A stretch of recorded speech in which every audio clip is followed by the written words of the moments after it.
Good morning, ladies and gentlemen of SeemsGoodMagic, or is it Seems Good Eternal? This is Travis Sowers, and we're doing something a little bit different this week. I wanted to show off another game I've been playing some on stream that I think might be of interest to many Magic players if you haven't encountered it yet.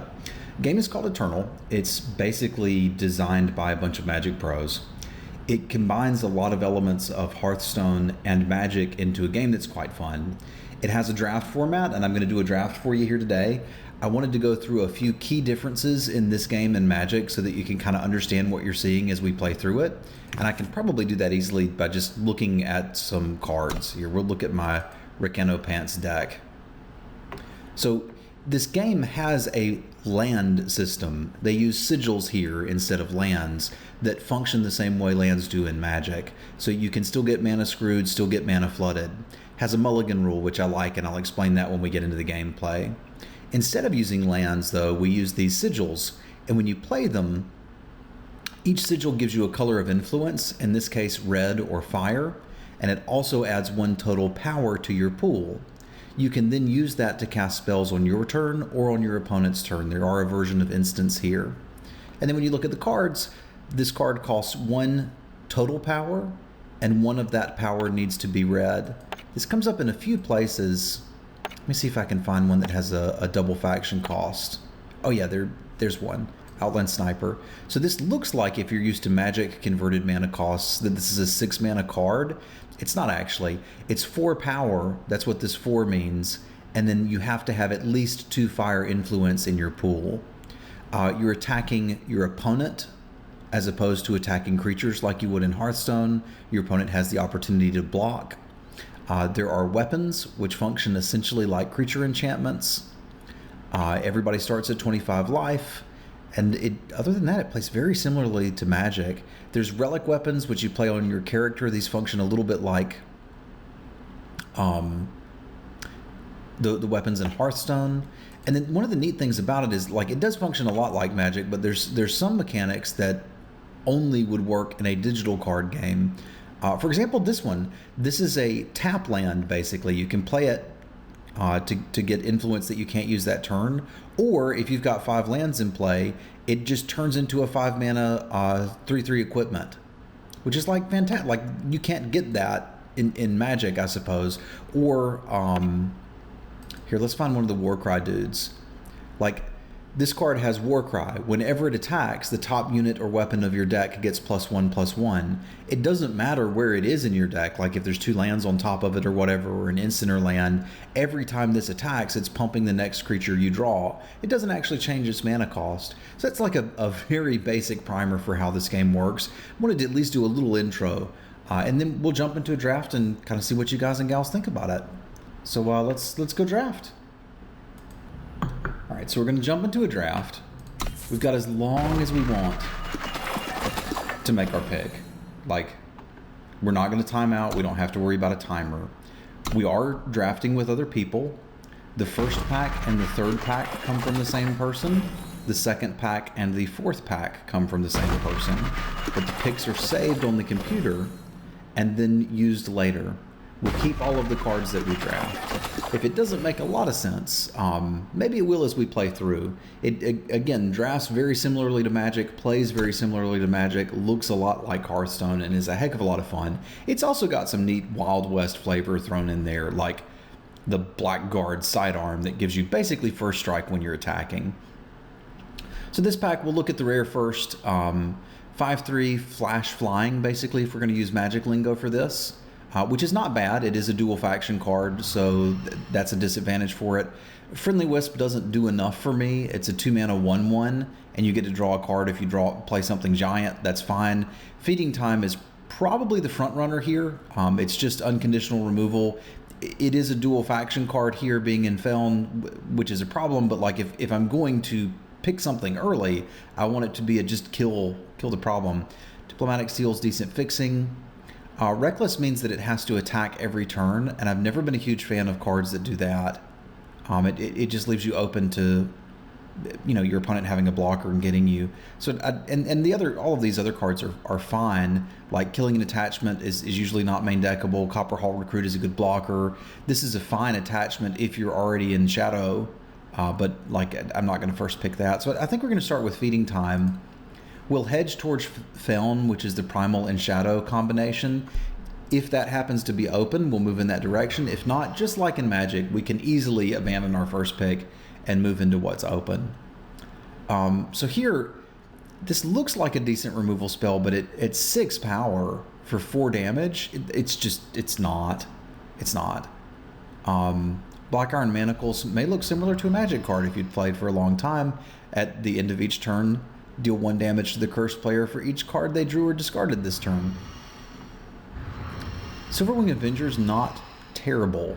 It's 4 power for a 2/2 flyer. Like, evasion's a real deal, and giving something -2 attack, that's permanent, and it also persists through all zones, which is another neat thing about this deck, is if I give one of their dudes -2 power and they resurrect it later, it's still going to have that -2 power. Cornbread Healer, Combry Healer, that looked like Cornbread the first time I saw it, and I've called it that ever since, is also a very strong card. But I feel like here the Avengers kind of head and shoulders above everything else. If it ends up that Primal and Shadow are open, cool, we'll move into that. If not, I'm happy playing Justice, because the Avengers is just a really good card. That said, this is essentially this game's version of Swords to Plowshare with Permafrost. It's an attachment that you put on one of your opponent's creatures, and they're just stunned until they can deal with it. So taking that would lead me into a deck that can potentially play Feeding Time as well, which is 2 great removal spells. Doesn't matter what game you're playing, that's a great way to start a draft. All right, so what have we got here? We've got basically Gorgon Swiftblade and cards that aren't Gorgon Swiftblade. This is another Feln card, Feln being the Primal and Shadow combination.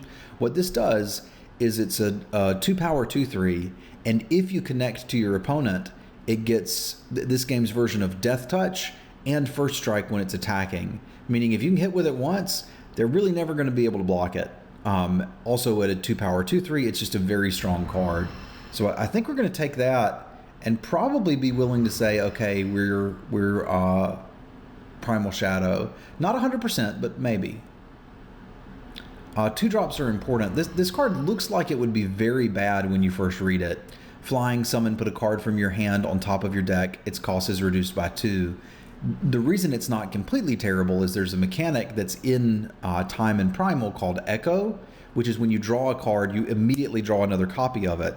So if you have an Echo card in hand and put that on top of your library or deck, different lingo for different games, you're actually going to get an extra copy of that card, which is pretty neat. But for us, we're going to take an early drop. The Yeti Snow Slinger is not terrible. It's a 2 power 2/2, and if it hits them, you get a free gut shot, basically. So I think we've kind of determined that this is what we want to be doing, and we'll move into those directions, although there's nothing here.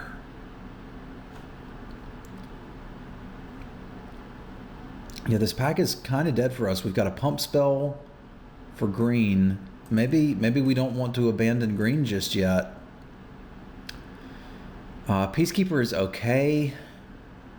I'm somewhat interested in taking a time card here if there was a good one. Time is the color of mana fixing. But like seeing that Swiftblade where we did means that in pack 3 we should continue to get good Swiftblades. It's early in the draft. I'm going to take the best card, which is this Cornwatch Deserter. It's off in a ridiculously different direction, but if we start seeing a lot of really good Ricano cards, which is the red and green or Fire and Justice combination, if you will, then we could play that. This is not a really good Ricano card, but it is one. There's also a Ricano Banner. There's a Thorn Beast if we want to continue to go the Feln route. I kind of think I'm just going to take the mediocre Centaur and kind of see where we end up here, because I'm not really sold on either of these yet. I kind of have to make a decision here. This is a relic weapon, so it's sort of like a removal spell. It's kind of a 3-mana shock in a lot of cases. Treasury Guard's pretty good too if I'm willing to just, again, abandon the Swiftblade, the Permafrost, and leave myself green things. I know it's hard to figure out what's open and what's not. Really hard. All right, we'll look to our last pack to give us a little bit of direction on that, because now I'm halfway Ricano and halfway Feln. It's kind of okay to be between two factions like this. This guy's not actually bad for top end. 7 power 7/7 is not terrible, but I'll take a spider. I like the spiders. I don't care much for detain. Okay, I think the Beast Caller is enough to just put me in, okay, get out of here, Ricano cards. We're just going to do this. So we're not quite as deep in the cards as I'd like to be, but this is a 3-mana 1/1, which doesn't look too great. But if you can get it through once, you get 2 5/5s. And there's a lot of cards in these colors which allow you to sneak through a creature, basically to work with this mechanic. Infiltrate means if you hit your opponent, it does something. It only does it once, but really you don't need to get 2 5/5s all that often to win a game. There's cards like Levitate, which give it flying. There's a Cloak, which makes your creatures unblockable for a turn, and that's the basic strategy for this faction. And I think that's exactly where I want to be. This is a very powerful card if you can draft your deck around it to abuse it. Randomly, giant monster for the cornbread deck, but that is not where we are. We're at, would you rather have a Serpent Trainer, which is a 4-mana 2/2 flyer that if it hits them you get another flyer, or a Suffocate? And frankly, I'd rather have a Suffocate right now. It's top tier removal for draft. It doesn't kill the biggest stuff, but it kills most of the stuff. The Stone Scar Magus is also pretty good. Wisdom of the Elder. Can you tell LSV was involved in designing this game when there's an instant speed divination? But I'm going to grab the Suffocate here and be pretty happy. There's another Life Drinker, but I actually think I'm interested in this Horse Snatcher. Like, that's just a big bird, and much like in Magic, flyers will finish games. The advantage of having 2 Life Drinkers is it allows us to get enemies out of the way to force through things like our Swift Blades, Snow Slingers, and Beast Callers. But I don't mind a giant flyer that they can't interact with. It's not a terribly good blocker. Maybe I should just take the Life Drinker with the idea that, like, I'm going to get more giant drops if I want them. And this is decent removal for this deck. I can get behind that. That could be wrong. That could be wrong. Desert Marshal is very strong. Ambushes Flash, and silencing a unit just removes all of its text. Again, and that stays whether it dies and comes back or whatever happens to it. These guys are okay. It's not hard to get something dead. I don't love the Beetles. There's not a lot for us here, but I'll take a flyer. Deathstrike we are interested in. We're very interested in that. Get in my deck. Wisps are okay. Kind of filler level stuff. There's some combos with them. Like if you can get something to sacrifice them, they get pretty good. Generally speaking, I don't like the Dagger. I've already mentioned that I don't love this guy. If your deck is built around having all of the cards to force through your creatures, then this can be decent. And if you've got a bunch of attachments, it can be, because it's hard to race lifelink. But I think I'd rather just have some evasive stuff. Ooh, this is one of the premium Infiltrate 2-drops, and I'm actually glad that we see one here. It's essentially a 2-mana 2/2, and if it connects with your opponent, it's a 4/4. So like forcing it through once is a pretty big deal. I wouldn't mind mana fixing, but this is very good too. It's 2-mana 2/2, occasionally draw a card.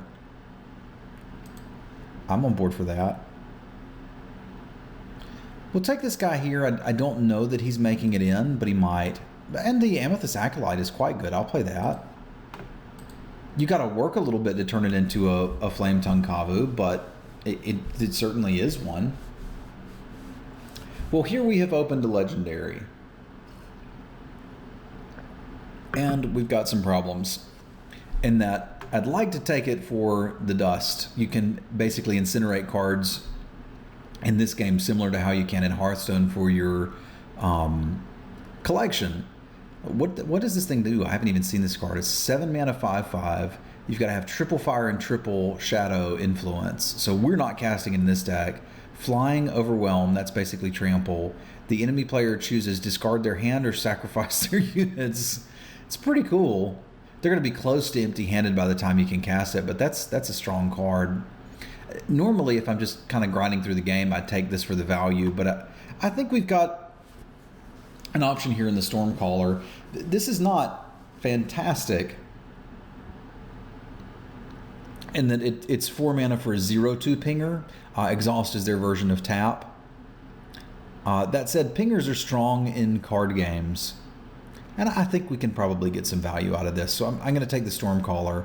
Again, if we're just sitting here grinding out games, we're probably more interested in Voprex for the Shift Stone. But let's get our storm started here. This guy's pretty neat. I do like Execute. It's similar to Assassinate, but we were talking about all these creatures that we want to have a way to force through, and Cobalt Acolyte does that. So if I curve like Ranger into Acolyte, all of a sudden I've got a flying 4/4. That's great. So let's get that going. There was another Feeding Time, and I'm interested in that, but I want to make sure that this deck works. Plague is a great pickup for us. Again, this is a permanent effect on the creatures that they have in play, regardless of what happens to them. They can go to the Void, which is their version of the graveyard, and come back. They can bounce to their hand. They still have this modifier. So this is a very strong card and good for us. All right, I've got another testing moment where there's a Serpent Trainer versus a Static Bolt, which is a neat design. Like, it counts itself, so it's always a 2 mana shot, 2 power, deal 2, right? And then every time you draw another one, it grows. Magus is good, Frostkin is good, but I'm ready for the Serpent Trainer. And yeah, I'll take another Feeding Time here, I think. Sure. Okay, we I think have identified what was open in this pack, and then we'll see what we can get from the fourth one, because everything is coming up perfectly here. And here's a Trickster's Cloak. This is great. The Wielder is unblockable this turn. That's what we want to do with our Infiltrate dudes. So this is coming up really well. I doubt you're making it in, Scaly, but we'll see. And we even get a Divination for our troubles. I like it. Mark of Shame. We're not actually going to play the Mark of Shame. We're probably not playing the Scaly Garden either, or the Arachidon. But I mean, I guess it could happen.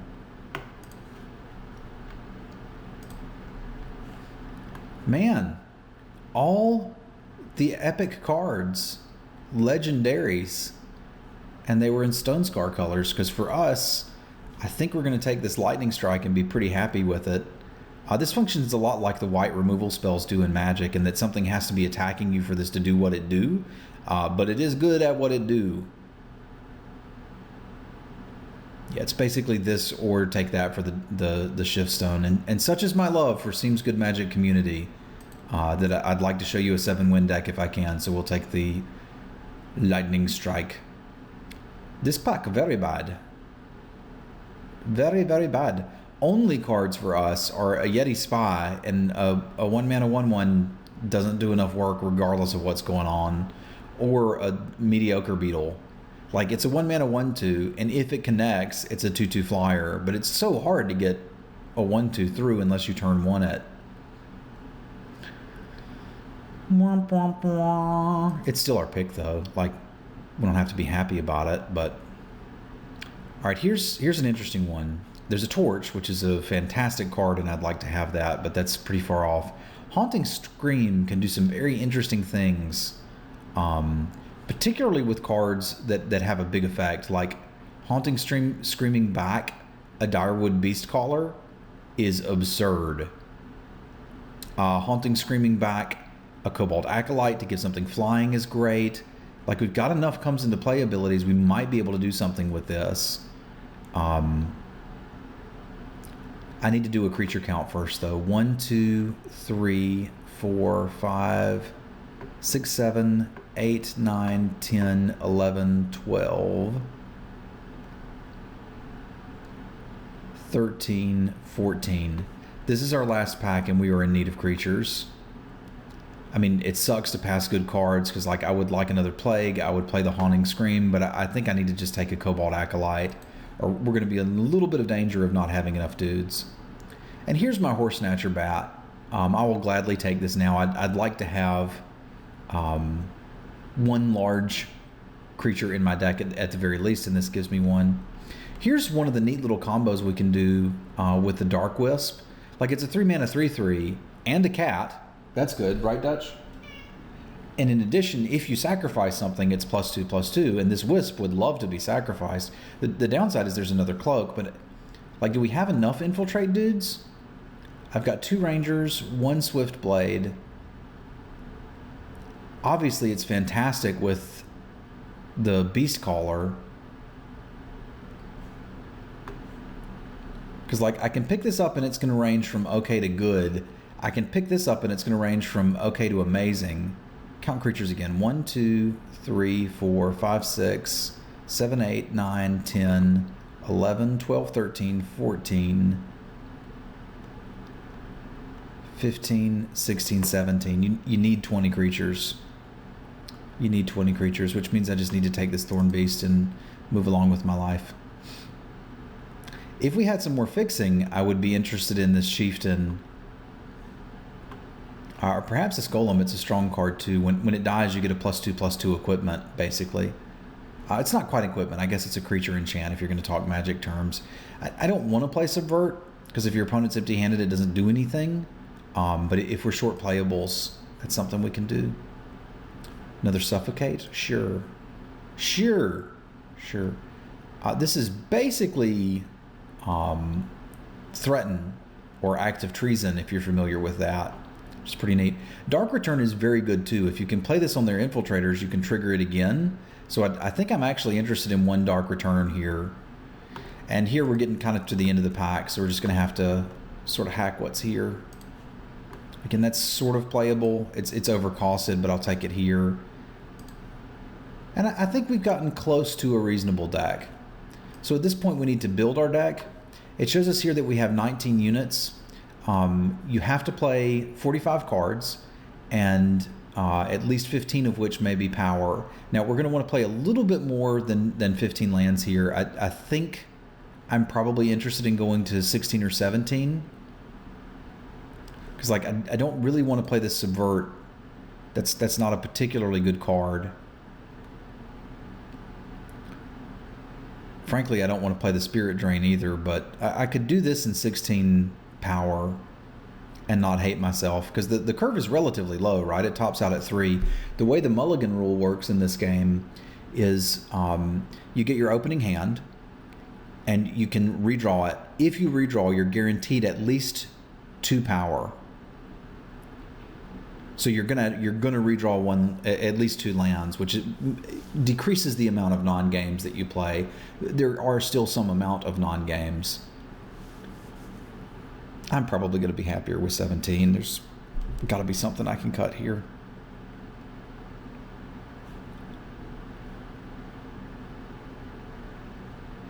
Like, there's a potential to flood out with this deck. I've got a Wisdom of the Elders, and Spirit Drain is just so terrible. I don't want it. So it's at our power. They're suggesting 11-8. I kind of do need Shadow Faction early, but I mean, I want my Primal early too, and I want to be able to resolve my Wisdom. So I think I prefer 9-10. Wait a minute. That's not looking right.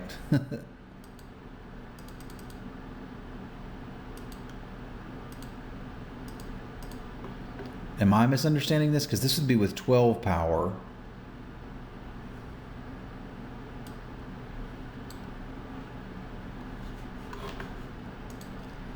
Yep, basically I derped and miscounted, which is the thing that can happen. We've still got a lot of cuts to make here is what that means. And I'm playing too many spells, so I'm going to have to cut some of them. The cloak is a better equipment for what we're doing than the sidearm. So I think I can pretty easily cut that. I'm not going to cut any of the removal. I can't afford to cut many of the creatures. So what do I have that's not dudes or removal? I mean, not much. That's most of the deck. So the deck's 45 total cards as opposed to 40. And I do want to get at least 16 power in here. So we're going to have to go through and cut a few things. I could see cutting the beetle, even though I don't want to cut a lot of creatures. It's just not super effective, and it's not the thing you want to force through. It's only good turn one. Like, that's classic Travis strategy, is don't play things that are only good turn one, right? So 2 more cuts. Death Strike's too good. Bat's a good finisher. Stormcaller's good. I like these guys. Suffocate's too good. What a problem, right? Like, all my cards are too good.